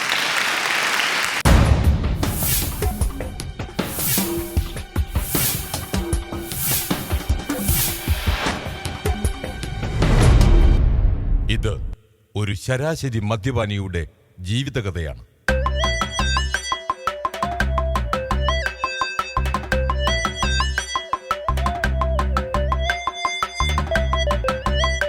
ഇത് സോമൻ എന്ന ശരാശരി മദ്യപാനി. ഇത് സോമനും സോമന്റെ അച്ഛനും ഭാര്യയും അനിയത്തിയും മകനും ചേർന്ന ഒരു ശരാശരി കുടുംബം. ഈ ആട്ടം പോലെ തന്നെയാണ് ഈ കുടുംബത്തിന്റെ ഇപ്പോഴത്തെ അവസ്ഥയും. സോമൻ എന്ന ശരാശരി മദ്യപാനിയുടെ ഒരു ദിവസം ഇവിടെ ആരംഭിക്കുന്നു. ശ്യാമളെ നിർത്തി, ഇന്നത്തോടെ നിർത്തി. ഇത് തന്നെയല്ലേ ഇന്നലെയും പറഞ്ഞത്. എന്നിട്ട് ഇന്നലെ കുടിച്ച് വെളിവില്ലാതെ വന്നിട്ട് എന്നെ മഴയത്ത് ഇറക്കി നിർത്തി. എടി, ഇത് ഞാൻ കരളിൽ തൊട്ട് പറയുകയാണ്, ഇതോടെ കൂടി നിർത്തി. എനിക്ക് തീരെ വിശ്വാസമില്ല. അതെന്താടി? ഞാൻ ഇത് എത്ര കേട്ടതാ. അല്ലെങ്കിലും കരൾ പൊളിച്ച് കാണിച്ചാലും നീ കല്ലുമ്മക്കായാണെന്നല്ലേ പറയുള്ളൂ. അതിന് പൊളിക്കാൻ എവിടെ ഇരിക്കുന്നു കരള്? എടി, ആകപ്പാട് ഒരു പണത്തോളം കരളാണ് ബാക്കിയുള്ളത്. ആ കരളിൽ തൊട്ട് ഞാൻ പറയുന്നു, ഇന്നു മുതൽ ഈ സോമൻ കൂടി നിർത്തി. നിർത്തോ നിർത്താതിരിക്കോ എന്താന്ന് വെച്ചാ ചെയ്യ്. നിങ്ങളായി നിങ്ങളുടെ പാടായി. ശ്യാമളെ, നന്ദി. എടി, ഞാൻ ഇന്നലെ കുടിച്ചിട്ട് വന്നിട്ട് വല്ല അലമ്പോ ഉണ്ടാക്കിയോ? അലമ്പ് ഉണ്ടാക്കിയോന്നോ? ഇച്ചിരി കൂടിപ്പോയി, ഓർമ്മ കിട്ടണില്ല. നിങ്ങൾ എന്നെ ഇന്നലെ പുറത്തിറക്കി നിർത്തിയോ? അല്ല, അത് സാധാരണ ചെയ്യാറുള്ളതാണല്ലോ. കഞ്ഞിക്കല്ല് കൊടുത്ത് പുറത്തേക്ക് വലിച്ചെറിഞ്ഞോ? അതിന്റെ പുറകെ കറച്ചട്ടിയും പോയിട്ടുണ്ടോ? എടി, ഇതൊക്കെ സ്ഥിരമുള്ളതല്ലേ. അപ്പൊ അച്ഛനെ തല്ലിയതോ? അത് പുതിയതാണല്ലോ. അച്ഛനെ ഞാൻ തല്ലിയോ? 3 പ്രാവശ്യം ഇടിച്ചാ? അയ്യോ അച്ഛാ, അത് ചിലപ്പോ അടിച്ച ബ്രാൻഡിന്റെ കുഴപ്പമായിരിക്കും. ബ്രാൻഡിന്റെ അല്ലടാ, നീ അടിക്കാൻ വെച്ച ബ്രാൻഡി എടുത്ത് ഞാൻ അടിച്ചതിന്റെ ബ്രാൻഡായിരുന്നടാ നിനക്ക്. ഇടിച്ച് സൂപ്പാക്കി കളഞ്ഞില്ലേ നീ എന്നെ? മാപ്പാക്കണോ അച്ഛാ? മാപ്പാക്കടാ, എന്നിട്ട് ഭിത്തിയിൽ തൂക്കി മാലയിട്ട് അങ്ങോട്ട് വെക്ക്. അയ്യോ, അതല്ല അച്ഛാ, എന്നോട് ക്ഷമിക്കണം. എടാ, നീ എന്നെ തല്ലുകയോ കൊല്ലുക എന്ത് വേണമെങ്കിലും ചെയ്തോ, പക്ഷെ വൈകുന്നേരം ആകുമ്പോഴത്തേക്കും അച്ഛന്റെ കോട്ട. ഒരു ക്വാർട്ടറല്ലേ? ഏയ്, അതുപോരാ, ഒരു പൈന്റ് വേണം. നടുവിനൊക്കെ എന്തൊരു നീരുവീഴ്ച മോനെ. ദേ, ഇവിടെ ചേട്ടൻ കൂടി നിർത്തിയേക്ക, അച്ഛനും ഇനി കൂടി നിർത്തണം. ഇടി നിക്കണ്ടേ? ശ്രമിച്ചാ നിർത്താം. അതല്ലടി, എനിക്ക് എഴുന്നേറ്റ് നിൽക്കണ്ടേ? 2 എണ്ണം അടിച്ചില്ലെങ്കിൽ ഞാൻ താഴെ പോവും. ആ, അച്ഛനിങ്ങനെയാണല്ലോ, പിന്നെ എങ്ങനെ മോൻ നന്നാവുന്നേ? എന്തടി ശ്യാമളെ നീ പിന്നെ ഇങ്ങനെ പറയണത്? എടി, ഞാൻ കൂടി നിർത്തി നന്നായില്ലേ? നന്നായെങ്കിലേ ഇനി അച്ഛനെയും കൂടി ഒന്ന് ഉപദേശിക്കും. ഉപദേശിക്കാൻ പറ്റിയ ആള് വരുന്നുണ്ട്, സർക്കാർ അംഗീകൃത ഉപദേശി. മദ്യപാനം ലഹരി, പുകവലിയും ഒരു ലഹരി, അതിനെതിരെ പൊരുതുന്നതും ഒരു ലഹരി. സഹോദരാ, നീ ഇതുപേക്ഷിക്കൂ, അല്ലെങ്കിൽ ശ്വാസകോശം കോടാലി. മൺകുഴലും ചെറുകുടലും വലത്തെ മിടത്തെ കിട്ടികളും കരതുളയും ചുമകുരയും ചോരതുപ്പി കണ്ണടയും. മൺകുടലും ചെറുകുടലും വലത്തെ മിടത്തെ കിട്ടികളും കരതുളയും ചുമകുരയും ചോരതുപ്പി കണ്ണടയും. സഹോദരാ, നീ ഇതുപേക്ഷിക്കൂ, എന്നിട്ട് എന്നെ പോലെ നീ ഉപദേശിക്കൂ. എന്റെ ഉപദേശം ഈ പാട്ട് നിർത്തിയിട്ട് ഈ അച്ഛനെ മോനെ ഒന്ന് ഉപദേശിച്ചേ. Hello testing. ശ്വാസകോശം സ്പോഞ്ച് പോലെയാണ്. അത് പുകവലിക്കാർക്കുള്ളതാണ്, ഞങ്ങൾ കള്ളുടിയന്മാരല്ലേ. സോറി. ഒരു ശരാശരി മനുഷ്യന്റെ കരൾ അലുവ പോലെയാണ്. എന്നാൽ ഒരു ശരാശരി മദ്യപാനിയുടെ കരളോ ഉലുവ പോലെയും. ഒരു ശരാശരി മദ്യപാനി അകത്തേക്ക് വിടുന്ന മദ്യത്തിന്റെ അളവറിയാൻ ലിവർ പുറത്തെടുത്ത് ഇങ്ങനെ പിഴിഞ്ഞു നോക്കിയാൽ മതിയാവും. ഒരു ശരാശരി മദ്യപാനി മദ്യത്തിന് വേണ്ടി ചിലവാക്കിയ പണം കൂട്ടി നോക്കിയാൽ ആ കാശുകൊണ്ട് 2 ബെൻസ് കാർ നിങ്ങൾക്ക് വാങ്ങാം. ഒന്നാലോചിച്ചു നോക്കൂ, നിങ്ങളുടെ 2 ബെൻസ് കാറാണ് നഷ്ടമായത്. അതെ, ഉപദേശി കള്ളുടിക്കോ? ഇല്ലില്ല. എന്നിട്ട് ബെൻസ് കാർ എവിടെ? പിന്നെ ഉപദേശി ഉത്തരം മുട്ടിപ്പോയാ. മദ്യപാനികൾ ഇതുപോലെ ദ്രോഹികളാണ്, ഉത്തരം മുട്ടിക്കുന്ന മഹാദ്രോഹികൾ. ചേട്ടാ, എനിക്കൊരു 50 രൂപ വേണം. 50 രൂപയോ? എന്തിനാടി ഒരു ബൈക്കിന്റെ കാശ്? എനിക്ക് എല്ലാ ദിവസവും കമ്പ്യൂട്ടർ ക്ലാസ്സിൽ പോകാൻ ബസ്സാച്ച് വേണ്ടേ? ഒരു ദിവസം നിനക്ക് എത്ര മണിക്കൂർ ക്ലാസ് ഉണ്ട്? 1 മണിക്കൂർ. അങ്ങനെയാണെങ്കിൽ നീ ആഴ്ചയിൽ ഒരു ദിവസം പോയിട്ട് 7 മണിക്കൂർ ഇരിക്കടി. ചേട്ടന്റെ അവസ്ഥ മനസ്സിലാക്കാൻ പാടില്ല നിനക്ക്. നിങ്ങൾ ഇങ്ങനെ ഒന്നും നോക്കാതിരുന്നോ? ഈ പെണ്ണിനെ ഇവിടെ നിന്ന് ഇറക്കി വിടണ്ടേ? ഇത് നിന്റെ വായിന്ന് കേൾക്കാൻ വേണ്ടി കാത്തിരിക്കായിരുന്നു ഞാൻ. ഇറങ്ങടി എന്റെ കുടുംബത്തിന്ന്. ഓ എന്റെ പൊന്നു മനുഷ്യ, ഞാൻ അതല്ല പറഞ്ഞത്. ഈ പെണ്ണിനെ ഇവിടെ നിന്ന് കെട്ടിച്ചിറക്കി വിടണ്ടേന്ന്. എന്റെ ശ്യാമളെ, നീ ടെൻഷൻ അടിക്കാതിരിക്കേ. ഞാനിപ്പോ നന്നായില്ലേ? ഇനി മുതൽ കുടിയല്ല, കുടുംബമാണ് എനിക്ക് വലുത്. ആ ചേട്ടാ, കൊച്ചിന്റെ സ്കൂൾ തുറന്നു. പറഞ്ഞ പോലെ ഇതേതാ ഈ കൊച്ച്? നമ്മുടെ കൊച്ചു. ആഹാ, ഇവൻ ഇത്രയോ? നിങ്ങൾക്ക് വല്ല വെളിവുണ്ടോ? ഇവൻ 1-ാം ക്ലാസ്സിലായി. ഇവന് ബുക്കും പേപ്പറും ഒന്നും വേണ്ടേ? എടി, നമ്മളല്ലേടി ഇവന്റെ ബുക്കും പേപ്പറും. എടോ മനുഷ്യ, ഇവന് പഠിക്കാനുള്ള ബുക്കും പെൻസിലും ഒക്കെ വേണ്ടേന്ന്. പിന്നെ നീ ഇങ്ങനെ പറയല്ലേ ശ്യാമളെ? ഞാനിപ്പോ നന്നായില്ലേ? വൈകുന്നേരം വരട്ടെ, എല്ലാം ശരിയാക്കി തരാം. മോനെ പോട്ടെ, അമ്മ കൊടുത്തരും. അച്ഛാ, ക്വാർട്ടറിന് വേണ്ടിയുള്ള കോട്ടുവാ ഇനി വേണ്ട, ഞാൻ നിർത്തി. അപ്പൊ കോട്ടുവാ ഇവിടെ വെച്ച് നിർത്തിക്കോ. അല്ലയോ സോമന്റെ അനിയത്തി, ഇപ്പോൾ നിങ്ങൾ എന്തു പഠിക്കുന്നു? ഞാൻ കമ്പ്യൂട്ടർ പഠിക്കുന്നു. അതെയോ? അങ്ങനെയോ? കൃത്യമായിട്ട് അന്വേഷിച്ചിട്ടാണോ നിങ്ങൾ കമ്പ്യൂട്ടർ ക്ലാസ്സിൽ പോകുന്നത്? എന്തന്വേഷിക്കാൻ? സ്ഥാപനത്തിന് ലൈസൻസ് ഉണ്ടോ? ലൈസൻസിന് സ്ഥാപനമുണ്ടോ? സർക്കാർ അംഗീകൃതമാണോ? അവിടുത്തെ ജോലിക്കാർ വിശ്വസ്തരാണോ എന്നൊക്കെ നിങ്ങൾ അന്വേഷിക്കണം. അല്ലെങ്കിൽ സോമന്റെ അനുജത്തി ഇഞ്ചിഞ്ചായി വഞ്ചിക്കപ്പെട്ടേക്കാം. അങ്ങനെ നിങ്ങൾ വഞ്ചിക്കപ്പെട്ടാൽ വിളിക്കേണ്ട നമ്പർ 980080600700.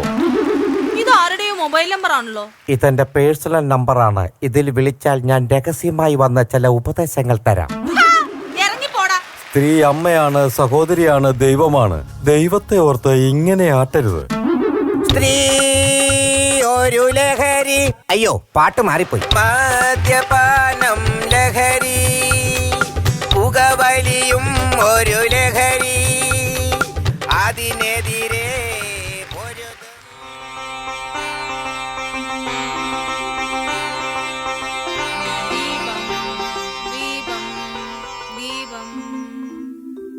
ചേച്ചിയെ, ചേച്ചി, ശ്യാമള ചേച്ചിയെ. ആ എന്താണ് സുരേഷ്? അയ്യോ, സോമേട്ടന് ഇത് എന്ത് പറ്റി? ചേട്ടൻ ചെറുതായിട്ടൊന്ന് വീണു. അയ്യോ, എന്നിട്ട് എന്താ പറ്റിയത്? പേടിക്കാനൊന്നുമില്ല ചേച്ചി, നാക്കിന് എന്തോ പറ്റിയിട്ടുണ്ടെന്ന് തോന്നുന്നു. സംസാരിക്കുന്ന അത്ര ക്ലിയർ അല്ല. വേറൊരു കുഴപ്പമില്ല ചേച്ചി. എങ്കിൽ നീ വിട്ടേക്ക്, ഞാൻ കൊണ്ടുവന്ന് കിടത്തിക്കോളാം. എന്നാ ഞാൻ പോട്ടെ ചേച്ചി. അതെന്നാ പോക്കാടാ? ഒരു ചായ കുടിച്ചിട്ട് പോവാന്നേ. വേണ്ട ചേച്ചി, വേറൊരു ദിവസം വരാം. അയ്യോ ചേട്ടൻ. അയ്യോ സോമേട്ടാ, തുടരുത് തന്നെ, രണ്ടും തുടരുത്. ആഹാ, നിങ്ങൾ വീണ്ടും കുടിച്ചല്ലേ? എങ്ങനെ കുടിക്കാതിരിക്കടി? എന്റെ ഭാര്യയുടെ സ്വഭാവ ദൂഷ്യം കൊണ്ടല്ലേ ഞാൻ വീണ്ടും കുടിച്ചത്. എനിക്കെന്ത് സ്വഭാവ ദൂഷ്യം? ഇവനെന്താ നേരത്തെ പറഞ്ഞത്? ഞാൻ പിന്നെ വന്ന് ചായ കുടിക്കാമെന്ന്. അതിനെന്താ മനുഷ്യ? ഏത് വീട്ടിലാണ് മുൻകൂർ ബുക്ക് ചെയ്തതിന് ശേഷം ചായ കുടിക്കാൻ വരുന്നത്? അതും ചെറുപ്പക്കാരി, അതും ഈ വീട്ടില്. എന്റെ ഈശ്വരാ, എന്റെ വീടൊരു ബുക്കിംഗ് ഓഫീസായി പോയല്ലോ. അതൊരു സ്നേഹം കൊണ്ട് പറഞ്ഞതല്ലേ? അപ്പൊ നീ സമ്മതിച്ചു എന്ത്? നിങ്ങൾ തമ്മിൽ സ്നേഹമാണെന്ന്. അതങ്ങനത്തെ സ്നേഹമല്ല. അപ്പൊ നിന്റെ കയ്യിൽ അങ്ങനെ അല്ലാത്ത സ്നേഹവും ഉണ്ട്. അപ്പൊ ചേട്ടാ ഞാൻ പോട്ടെ. നീ പോകരുത്. അവളുടെ കയ്യിൽ 2 തരം സ്നേഹമുണ്ട്. അതിൽ ഏതാണ് നിനക്ക്, ഏതാണ് എനിക്ക് എന്നറിഞ്ഞിട്ട് പോകുന്നതാണ് നിനക്ക് നല്ലത്. എന്റെ ദൈവമേ, ഇയാളെ അങ്ങോട്ട് എടുത്തൂടെ? ഓ പിന്നെ, ഞാൻ ദൈവത്തിന്റെ കുഞ്ഞാവേലേ, അങ്ങോട്ട് എടുത്തിട്ട് കയ്യിൽ വെച്ച് താലോലിച്ച് വെക്കാൻ. നീ ഇതിനൊരു സമാധാനം പറയടി. എന്തിന്? നിങ്ങൾ തമ്മിൽ എന്താടി ബന്ധം? എന്താ പറയട്ടെ? പറയടി.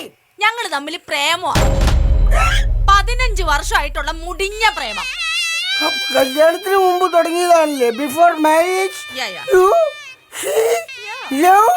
ഓ മൈ ഗോഡ്, വഞ്ചരി. സോമ, നീ എന്ത് പോക്കരുതോടെ കാണിക്കണ? അപ്പൊ ഇത് വേണ്ടേ? നീ എന്ത് പോക്കരുത്തരം വേണമെങ്കിലും കാണിക്കണ. ആ ഇനി ഇവൻ പറയട്ടെ. എടാ പട്ടി, 15 വർഷമായിട്ട് നീ ഇവിടെ കേറി ഇറങ്ങിയിട്ട് ഞാനിതറിഞ്ഞത് 15 മിനിറ്റ് മുമ്പായി പോയില്ലടാ നാറി. കാര്യമൊക്കെ ശരിയാണ്, പക്ഷെ അടിച്ചാ ഞാൻ തിരിച്ചടിക്കും.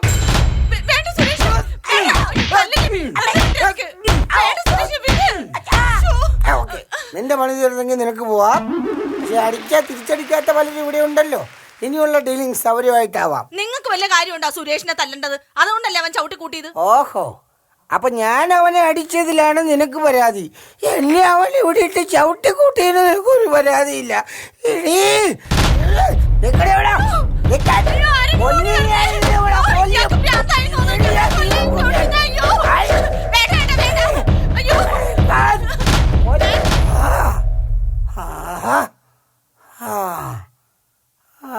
കത്തിത്തീർന്ന പകലിന്റെ പൊട്ടും പൊടിയും ചാർത്തി ദുഃഖസ്മൃതികളിൽ നിന്നല്ലോ പുലരി പിറക്കുന്നു.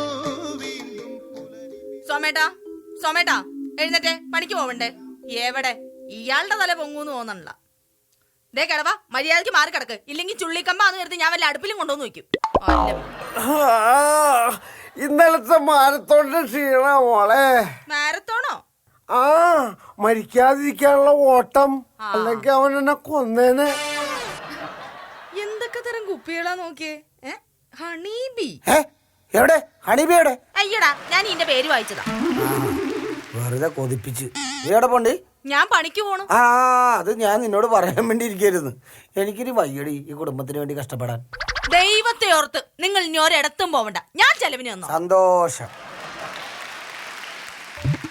പോവുകയും ചെയ്തല്ലോ.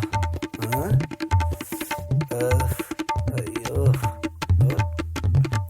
മോനെ കാശിനാണെങ്കിൽ തപ്പണ്ട, തപ്പി പരാജയപ്പെട്ട അപ്പനാണ് ഇവിടെ ഇരിക്കണത്. ആരെ കാത്തിരിക്കുവാ? ശ്യാമളെ, കാശ് കിട്ടിയോടി? കിട്ടി. ഒരു 100 രൂപ കിട്ടാൻ. എന്തിനാ? ഇതേ അരി മേടിക്കാനുള്ള കാശാ. നീ ഇന്ന് രാത്രി അരി കുറച്ചിട്ടാ മതി. എനിക്ക് രാത്രി ചോറ് വേണ്ട. 100 രൂപ ആടി. ഇങ്ങോട്ട് 100 രൂപ. അപ്പൊ നിങ്ങക്ക് രാത്രി ഒന്നും കഴിക്കണ്ടേ? ഞാൻ കൊച്ചിന്റെ മിച്ചം കഴിച്ചോളാം. കൊച്ചിന്റെ മിച്ചോ? ആ, നീ കൊച്ചിന് കുറച്ചേറെ ചോറ് വിളമ്പ്. കൊച്ചു കുറച്ചല്ലേ കഴിക്കുള്ളൂ, ബാക്കി ഞാൻ കഴിച്ചോളാം. ഭയങ്കര ബുദ്ധി. പണി എടുത്തോണ്ട് വന്നിട്ട് പോലും എനിക്ക് സമാധാനമല്ലോ. ചത്ത മതിയായിരുന്നു. മോളെ, നീ എന്തിനാണ് ചാകണത്? ആര് ചാവണ്? നിങ്ങൾ രണ്ടും ചാവണ കാര്യ പറഞ്ഞേ. ആരാ? ആ, എന്താ മേശ്രി? ആ, ഞാനൊരു കാര്യം പറയാൻ മറന്നു. നാളെ ജോർജ് കുട്ടിയുടെ വീടിന്റെ ആ വാർക്ക. അപ്പോ ശ്യാമള ഒരു കാര്യം ചെയ്യ, ജംഗ്ഷനിൽ കണ്ടാ മതി. ഞങ്ങൾ എല്ലാരും കൂടി ജംഗ്ഷനിൽ വരാം, നമുക്ക് അവിടെ ഒരുമിച്ച് പോവാം. ശരി മേശ്രി, പണി ഉണ്ടാവുമ്പോ വിളിക്കണം. ഇവിടത്തെ കാര്യമൊക്കെ കുറച്ച് ബുദ്ധിമുട്ടില്ല. ശ്യാമള ഒന്നുകൊണ്ടും പേടിക്കണ്ട. ഈ മാസവും അടുത്ത മാസവും ഒറ്റ ദിവസം പോലും മുടക്കില്ലാതെ നമുക്ക് പണിയുണ്ട്. എനിക്കത് കേട്ടപ്പോ സന്തോഷായി. മേഴ്സിക്ക് അറിയാമോ, അങ്ങേര് ദിവസവും കള്ളു കുടിച്ചിട്ട് വരുന്നതുകൊണ്ട് കുടുംബത്തിൽ ഒരു കാര്യങ്ങളും നടക്കണില്ല.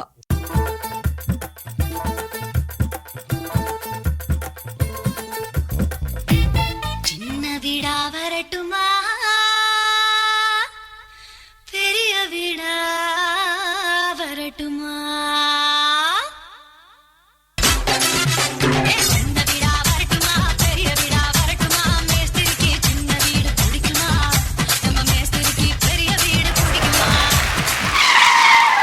എനിക്കറിയാം സോമന്റെ കാര്യം. ശ്യാമള ഒന്നുകൊണ്ടും പേടിക്കണ്ട. ഈ മേസ്തിരി ഇല്ലേ? എനിക്കറിയാം. മേസ്ത്രിയുടെ ഒരൊറ്റ ധൈര്യത്തിലാ ഞാനിപ്പോ ജീവിക്കുന്നത്. വൃത്തികെട്ട കിളവൻ കാമുക. അയ്യോ അയ്യോ അയ്യോ, ഇനി മേലാൽ എന്റെ വീടിന്റെ പരിസരത്ത് കണ്ടാൽ നിന്നെ കൊല്ലും ഞാൻ. നിങ്ങൾ എന്ത് ഭ്രാന്താ മനുഷ്യനെ കാണിക്കുന്നേ? ഇനി നിനക്കുള്ളത് എടീ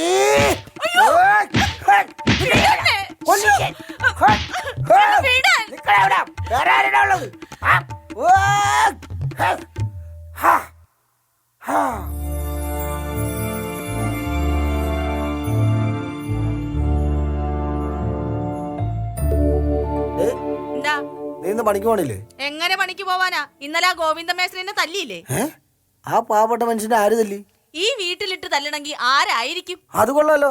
ഇന്നാളൊരു ദിവസം ആ സുരേഷിന് ഇവിടെ വെച്ച് ആരോ തല്ലി. ഇപ്പൊ മേശ്രീനെ തല്ലി. നമ്മുടെ വീട്ടിലെന്താടി വല്ല ബാധയുണ്ടോ? ഉണ്ടല്ലോ. ഇവിടെ ആകെ 2 ബാധയുള്ളൂ, നിങ്ങളും നിങ്ങളുടെ തന്തയും.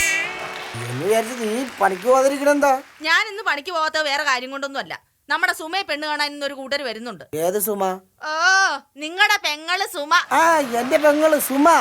അല്ലടി, അവളെ കെട്ടിച്ചുകൊണ്ടെങ്കിൽ കാശും സ്വർണ്ണമൊക്കെ വേണ്ടേ? പിന്നെ കാശും സ്വർണ്ണമൊക്കെ നിങ്ങൾ തന്നെ ഉണ്ടാക്കണം. അപ്പൊ ഞാൻ പണിക്ക് പോണ്ടേ? പോണം, പണിക്ക് പോണം.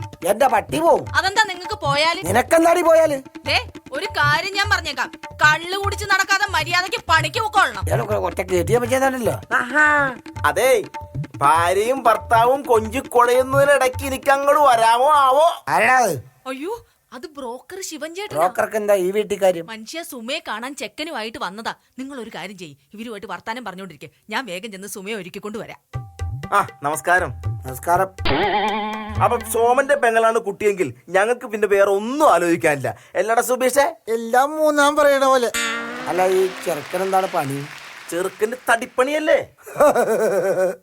ഇവന്റെ തടി വെച്ചാണോ മൊത്തം ഉരുപ്പടിയും പണിതത്? ഇനിയിപ്പൊ ആകെ ഒരു പട്ടിയൊക്കെ ഉള്ളതേ ഉള്ളല്ലോ. മൂന്നാനെ പെണ്ണിനെ വിളിക്ക്, കാണണ്ടേ? അമ്പടാ, പെണ്ണിനെ കാണാൻ ധൃതിയായില്ലേ? ചെറുതായിട്ട്. ശ്യാമളേ. അതാണോ പെണ്ണ്? അതെന്റെ പെണ്ണ്. ശ്യാമളേ, സുമേനെ വിളിക്ക്. ആ സുബീഷേ, എന്തോ ഇതാണ് പെണ്ണ്. ആ ചെക്കനും പെണ്ണിനും എന്തെങ്കിലും സംസാരിക്കാനുണ്ടെങ്കിൽ അങ്ങോട്ട് മാറി നിന്ന് സംസാരിക്കാം. സോമ, എന്തോ നീ അങ്ങോട്ട് മാറിയെന്ന്. എന്തിനാ? എനിക്ക് ശ്യാമളക്കും ഇത്തിരി സംസാരിക്കാനുണ്ട്. പേരെന്താ? സുമ. പഴയ പേരാണല്ലേ. എന്റെ പേര് ഇത്തിരി ഫാഷൻ പേരാ, തീറ്റി സുബീഷ്. കണ്ടാ തീറ്റയൊന്നും അകത്തോട്ട് പോകാത്ത പോലെയുള്ള തോന്നുന്നേ.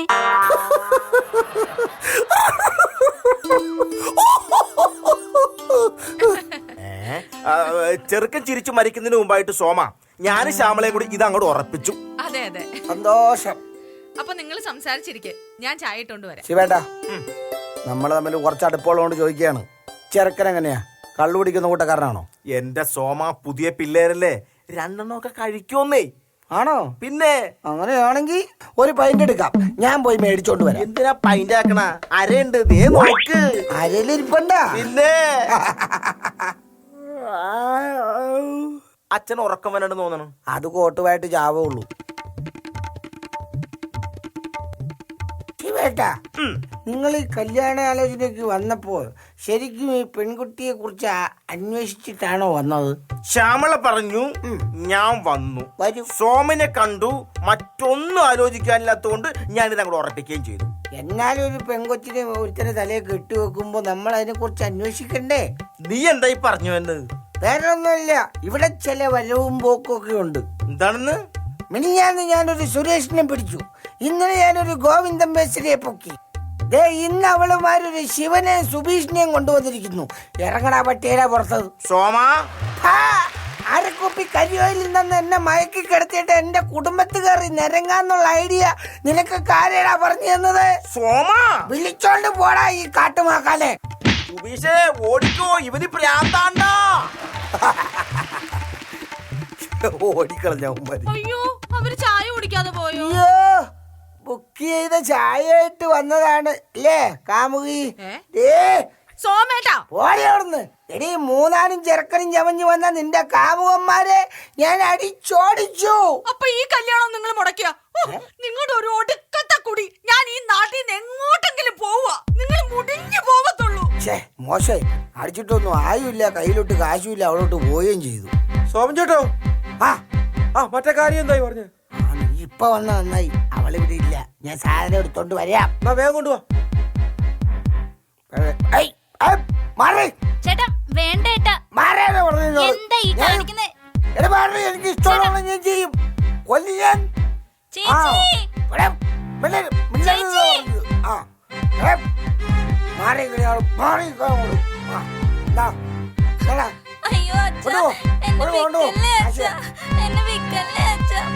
പോയി വല്ല ഹോട്ടലിലും പണിയെടുത്ത് അന്തസ്സായിട്ട് ജീവിക്കലാ ശവമേ. എന്താ നിങ്ങൾ കാണിച്ചെന്ന്? എന്റെ പൊന്നു മോനെ നിങ്ങൾ നോക്കുന്നല്ലേ? നിങ്ങളെ ഞാൻ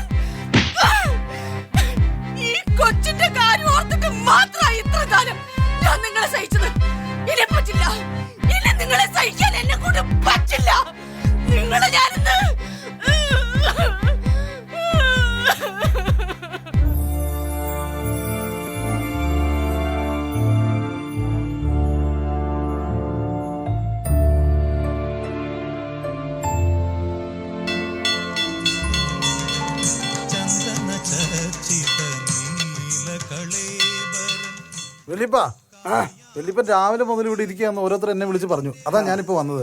അമ്പലമൊക്കെ അടച്ചില്ലേ? ഇനി പോകാറായില്ലേ? എൻ്റെ മോനും ഭാര്യയും ഒരുമിച്ചാ വന്നതേ. തൊഴിലൊക്കെ കഴിഞ്ഞപ്പോൾ അവര് പറഞ്ഞു എന്നോട് ഇവിടെ ഇരിക്ക്, ഒരു പ്രാവശ്യം കൂടി വലം വെച്ചിട്ട് വരാമെന്ന്. കുറേ നേരമായി. ഞാനാണെങ്കിൽ ഇവിടെ ഇരുന്ന് വലഞ്ഞു. അമ്മേ, ഇത് സംശയിക്കണ്ട, അമ്മയും മോനും കൂടെ നടയിരുത്തിയതാ. നടയിരുത്തിയെന്നോ? ആ, വീട്ടിൽ ആവശ്യമില്ലാത്ത തന്തമാരെയും തള്ളമാരെയും ഇതുപോലെ ഏതെങ്കിലും അമ്പലത്തിൽ കൊണ്ടേ നടയിരുത്തുക എന്നുള്ളത് കേരളത്തിൽ ഇപ്പോഴത്തെ ഒരു സമ്പ്രദായമാണ്. അതാണ് വെല്ലിപ്പനിവിടെ സംഭവിച്ചിരിക്കുന്നത്. ഇത് കേരളത്തിലെ ഈ കാലഘട്ടത്തിലെ ഒരു സ്ഥിരം കാഴ്ചയായി മാറിയിരിക്കുകയാണ്. സ്വന്തം കുടുംബത്തിന് വേണ്ടി ജീവിച്ച് അനാഥനായ ഈ മനുഷ്യൻ ഓരോ മലയാളിയുടെയും വാർദ്ധക്യത്തിലേക്കുള്ള ചൂണ്ടുപലകയാണ്. മാതാപിതാക്കളെ മാറോട് ചേർത്ത് നിർത്തുന്ന മലയാളികളെ സ്വപ്നം കണ്ടുകൊണ്ട് തൃശ്ശൂരിൽ നിന്നും ക്യാമറമാൻ രതീഷിനൊപ്പം റിപ്പോർട്ടർ രമേശ്. രതീഷെ, ക്യാമറ എടുത്തോണ്ട് വേഗം പോര്, ഇല്ലെങ്കിൽ ചിലപ്പോൾ ഇത് നമ്മുടെ തലയിലാവും. ചാനലുകാരും നാട്ടുകാരും സോമന്റെ ഭാര്യയെയും മകനെയും ശപിച്ചപ്പോൾ സോമൻ മാത്രം ശപിച്ചില്ല, പകരം ആശ്വസിച്ചു. ഭാഗ്യം, ഞാൻ അവരോട് ചെയ്ത ദ്രോഹത്തിന് അവരെന്നെ തല്ലിക്കൊന്ന് കുഴിച്ചു മൂടിയില്ലല്ലോ. മദ്യപാനം ലഹരി, പുകവലിയും ഒരു ലഹരി, അതിനെതിരെ പൊരുതുന്നതും ഒരു ലഹരി. സഹോദരാ, നീ ഇതുപേക്ഷിക്കൂ. ഒരു ശരാശരി മദ്യപാനിയുടെ ഒരു ശരാശരി ജീവിതകഥ ഇവിടെ തീരുന്നു. സിദ്ദിഖ, ഇപ്പോൾ നിങ്ങളൊക്കെ സൃഷ്ടിച്ച ഈ മിമിക്സ് പരേഡ് എന്ന് പറയുന്ന ഒരു ഇതുണ്ടല്ലോ, അതിൽ നിന്നൊക്കെ ഒരുപാട് മാറ്റങ്ങൾ തന്നെ വന്നുപോയി. ശരിയാണ്. ഒരുപാട് സ്റ്റേജിൽ സെറ്റപ്പുകൾ, മേക്കപ്പ്, കോസ്റ്റ്യൂംസ്, കളർഫുൾ ഡാൻസുകൾ, ഇതൊക്കെ മിമിക്രിയിലേക്ക് ഇങ്ങനെ പതുക്കെ പതുക്കെ പതുക്കെ ആഡപ്പായി. ഇതൊക്കെ ഈ നാടകത്തിനോടാണ്, കുറച്ചുകൂടി നാടകത്തിലേക്ക് അടുത്തു. അല്ല, നാടകത്തിന്റെ സ്വാധീനം നമ്മൾ അങ്ങനെ ഇരുന്ന് പറഞ്ഞാൽ പോരാ, ഇങ്ങോട്ട് വരേണ്ടതായിട്ടുണ്ട്. അതെ, തീർച്ചയായിട്ടും നാടകത്തിന് നടക്കണം. അത് മാത്രമല്ല, നമുക്ക് ആദ്യമേ നമ്മൾ ഈ ചിരിമ തുടങ്ങിയപ്പോഴേ പറഞ്ഞു, നമ്മൾ എല്ലാ ചാനലിലും എല്ലാ പരിപാടിയിലും എന്തെങ്കിലും ഒരു പെർഫോമൻസ് കഴിഞ്ഞാൽ രണ്ടുപേര് ഇരുന്ന് അതിനെപ്പറ്റി അങ്ങ് പറയുന്ന പരിപാടിയാണ്. നമുക്കത് അത്ര വേണ്ട എന്ന് പറഞ്ഞിരുന്നു. നമ്മളവര് വിമർശിക്കൊന്നുമല്ലായിരുന്നു, നമ്മളൊരു സത്യസന്ധമായിട്ടുള്ള കാര്യങ്ങൾ സംസാരിച്ചു. ഇപ്പം ഈ സലിഞ്ചേട്ടൻ ഇതിന്റെ സിനിമയിലുണ്ട്, അതിനിടെ മിമിക്രി ട്രൂപ്പ് തുടങ്ങിയതിന്റെ ഇടയിൽ ഞങ്ങളുടെ മിമിക്രി ട്രൂപ്പ് സലിഞ്ചേട്ടൻ അവസാനം പിരിച്ചുവിട്ടു.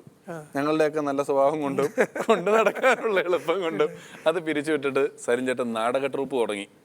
നാടകം തുടങ്ങി. സിനിമ സജീവമായിട്ട് നിൽക്കുന്ന സമയത്ത് സലിഞ്ചേട്ടൻ നാടക ട്രൂപ്പ് ഉണ്ട്. ആദ്യത്തെ നാടകം എന്ന് വെച്ചാൽ ഒരു ചരിത്ര നാടകമായിരുന്നു. സ്കൂളിൽ പറവൂർ ബോയ്സ് സ്കൂളിൽ പോയ സമയത്ത് നാടകം ചരിത്ര നാടകം അല്ല, ചരിത്ര നാടകമല്ല, സാധാരണ സാമൂഹിക നാടകമാണ്. പക്ഷെ എൻ്റെ ജീവിതത്തിൽ ചരിത്രം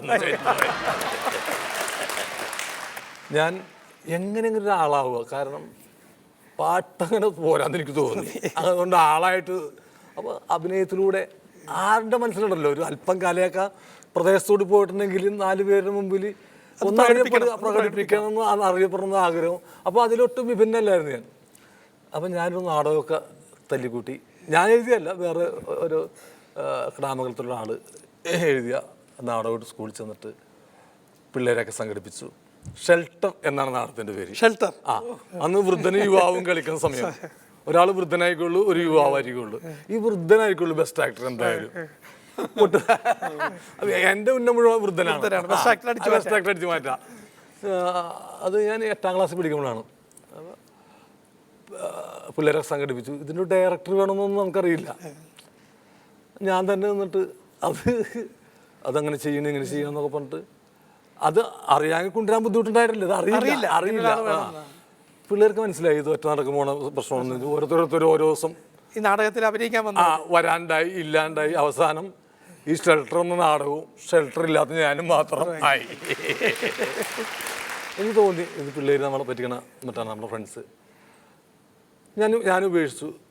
അപ്പോൾ അന്ന് ബോയ്സ് സ്കൂളിൽ 10-15 നാടകങ്ങളൊക്കെ വരും മത്സരത്തിന്.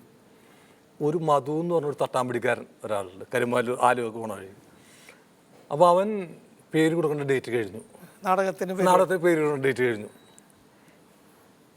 അവനൊന്ന് പറഞ്ഞു, ഇനി എടുക്കില്ല, ഇവിടെ നാടകം എടുക്കില്ല. കാരണം ഇന്നൊക്കെ ഒരു നാടകം തന്നെ കഷ്ടി കളിക്കില്ല സ്കൂളിൽ. അന്ന് 10-15 നാടകം കളിക്കുന്ന ആളുകളുണ്ട്. ഇനി എടുക്കില്ല. അപ്പോൾ അവൻ സാറ് പറഞ്ഞു കൊടുത്ത് ആരെങ്കിലും പേര് കൊടുത്ത ആൾക്കാർ ഇല്ലെങ്കിൽ അവരുടെ പേരിൽ കളിക്കാം. ഒരു അന്വേഷിച്ചപ്പോൾ എന്നെ കിട്ടി. ഒരു വെള്ളിയാഴ്ച ഒരു ഉച്ചയപ്പോൾ എന്നോട് ഒന്ന് പറഞ്ഞ് നിന്റെ പേരിൽ ഞങ്ങൾ കളിച്ചോട്ടെന്ന് വെച്ചു നാടകം. ഞാൻ പിന്നെ കളിക്കണേ കുഴപ്പമൊന്നുമില്ല, പക്ഷെ എനിക്ക് ഒരു റോള് വേണം എന്ന് പറഞ്ഞു. പിന്നെ നായകൻ എന്നുള്ളതൊക്കെ ഞാൻ വിട്ട് ഇനി എന്തായാലും ഒരെണ്ണം മതി. ബെസ്റ്റ് ആക്ടർ മോഹൻ വിട്ട്. മോഹൻ പറഞ്ഞ് അത് അവരുടെ നാട്ടിൽ കളിച്ചിരുന്ന നാടകമാണ്. അവരുടെ നാട്ടുകാർ തന്നെ സംഘടിപ്പിച്ചിട്ട് ഈ ബോയ്സ് ഹൈസ്കൂളിൽ പഠിക്കുന്ന പിള്ളേർ തന്നെ അവരുടെ നാട്ടിലുണ്ടാവുമല്ലോ, അവർ തന്നെ കളിച്ച നാടകമാണ്. അങ്ങനെ ഇതിനകത്ത് വേഷമൊന്നുമില്ല. വേഷമില്ലെങ്കിൽ ഞാൻ പറഞ്ഞ് നടക്കില്ല എന്ന് പറഞ്ഞിട്ട് മധു പിറ്റേ ദിവസം വന്നിട്ട് പറഞ്ഞൊരു വേഷം ഞാൻ എഴുതി ചേർത്തിട്ടുണ്ട്. സംഭവത്രേ ഉള്ളൂ, ഒരു വിപ്ലവമായിരുന്ന കോടതി ശിക്ഷിക്കാണ് ഇയാളെ തൂക്കിക്കൊല്ലാനായിട്ട് വിധിച്ചിരിക്കുന്നു. അത്രേ ഉള്ളൂ, അതൊരു നാടകം തീരെയാണ്. അപ്പോൾ ഇതിൻ്റെ ഇടയ്ക്ക് മധു എഴുതി ഡയലോഗ് PC 438 ജഡ്ജി വിളിച്ചിട്ട് ഈ പ്രതിനെയും കൊണ്ട് ഞാൻ സല്യൂട്ട് അടിക്കണം, പ്രതിനെയും വിളിച്ചിട്ട് പോകണം, അത്രേ ഉള്ളൂ. അപ്പോൾ ഞാൻ പറഞ്ഞു ഓക്കെ, അതായത് എൻ്റെ മുഖം ഒന്നും കാണിക്കാനില്ല. അപ്പോൾ അയ്യപ്പൻ എന്ന് പറഞ്ഞ ആളാണ് മേക്കപ്പ് ചെയ്യണം. എല്ലാവരും മൊത്തത്തിൽ ഗവൺമെൻറ് സ്കൂളാണത്, മൊത്തത്തിൽ ഒറ്റ മേക്കപ്പ് മാനുള്ളൂ. അപ്പോൾ അയ്യപ്പൻ ഇങ്ങനെ എല്ലാവരും ഇരിക്കുന്നത് ഇങ്ങനെ ആരാണ് ആദ്യമായിട്ട് മേക്കപ്പ് ചെയ്യണമെന്ന് ചോദിച്ചു. അപ്പോൾ ഞാൻ പറഞ്ഞു കൈവെക്ക് ഞാൻ വരൂ. അയ്യപ്പൻ ആരാണ് ആദ്യമായിട്ട് മേക്കപ്പ് ചെയ്യുന്നത് വെച്ചാൽ ദക്ഷിണ വാങ്ങിക്കാൻ വേണ്ടിയാണ്. അതെനിക്കറിയില്ലായിരുന്നു, അത് ഞാൻ പഠിച്ചിട്ടുണ്ടായിട്ടാന്ന് വെച്ചിട്ട് ഇങ്ങനെ കാണിച്ചപ്പോ ഞാൻ എന്തേ ദക്ഷിണ പിന്നെ തിരക്കൊണ്ടിട്ടിരുന്നു. ആദ്യം മേക്കപ്പ് ചെയ്ത ആളോട് കടം തന്നെ അയ്യപ്പന് തൃക്കണിക്ക് വെച്ച പൂച്ച കൊണ്ടുപോയ ഇതായി. പിന്നീട് പിൽക്കാലത്ത് എൻ്റെ സുഹൃത്തൊക്കെ ആയിട്ട് മാറി പുള്ളി.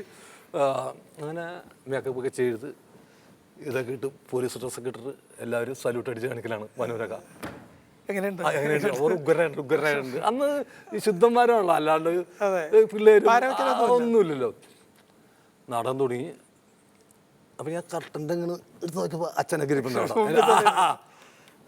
അപ്പം ഇത് വന്നു തുടങ്ങി, നാടകം തുടങ്ങി, വിപ്ലവമായിരുന്നു വിധിച്ചു. ഇവൻ ഈ മധു മറന്നുപോയി ശരിക്കും. ഇവൻ സ്റ്റേജിൻ്റെ ബാക്ക് സ്റ്റേജിൽ വന്നപ്പോഴാണ് എന്നെ കാണേണ്ടത്. വടിയും പിടിച്ച് നിൽക്കുക അറസ്റ്റ് ചെയ്യാനായിട്ട്. മറ്റേ ആളാ ചതിക്കപ്പെട്ടു. നാടകം തീർന്ന് കർട്ടൻ ഇട്ട് കഴിഞ്ഞപ്പോഴും ഞാനും ബാക്കിലേക്ക് കയറാനായിട്ട് ഒരു സാധനം പിടിച്ചേക്കാണ്. അപ്പോൾ നമുക്ക് ഞാൻ പകരം ചോദിക്കും, ഇതിന് നിൽക്കാൻ നല്ലൊരു വേഷം അടുത്ത വർഷത്തെ മധു പറഞ്ഞു സങ്കടമിപ്പിക്കുക. മനഃപൂർവ്വമല്ല അവർ, കാരണം അവർ പിള്ളേരല്ലേ, പഠിച്ചു വെച്ച സാധനം അതായിരുന്നു, അല്ലാണ്ട് എന്നെ കയറ്റാണ്ടിരിക്കണമെന്നൊന്നുമില്ല. അതായിരുന്നു ആദ്യത്തെ അനുഭവം. അത് കഴിഞ്ഞിട്ടാണ് രണ്ടാമത് നാടകം എഴുതി. അതിന് പോലീസുകാരൻ തന്നെ ഇത് പരിഹരിക്കാൻ വേണ്ടി. അപ്പം ഞാൻ പറഞ്ഞു കഴിഞ്ഞ പോലത്തെ പോലീസുകാരൻ അങ്ങനെയൊന്നും ആവരുതേ ഇല്ല. ഇതെന്ന് വെച്ചാൽ നല്ല റോളാണ്. ഒരു അഴിമതിക്കാരനായ മന്ത്രി അവിടെ ചെല്ലുന്ന ഒരു സബ് ഇൻസ്പെക്ടറാണ്. പ്രൊമോഷൻ കിട്ടി. ചെറിയ സബ് ഇൻസ്പെക്ടർ വന്നിട്ട് അദ്ദേഹത്തിന് വീട് സെർച്ച് ചെയ്യാനായിട്ടുള്ള ഇത് ചെയ്തിട്ട് സെർച്ച് ചെയ്യുന്നു, ഇയാളെ അറസ്റ്റ് ചെയ്യുന്നു. ആ നിമിഷമാണ് നാട്ടുകാർക്ക് മനസ്സിലാവണം ഈ മന്ത്രി അഴിമതിക്കാരനാണെന്നുള്ളത്. അങ്ങനെ മേക്കപ്പ് നടന്നുകൊണ്ടിരിക്കുന്നു. സന്തോഷം, വലിയ റോളാണല്ലോ. ഇതൊക്കെ ഇട്ടിട്ട് അപ്പം അന്നും നിക്കറാണത്.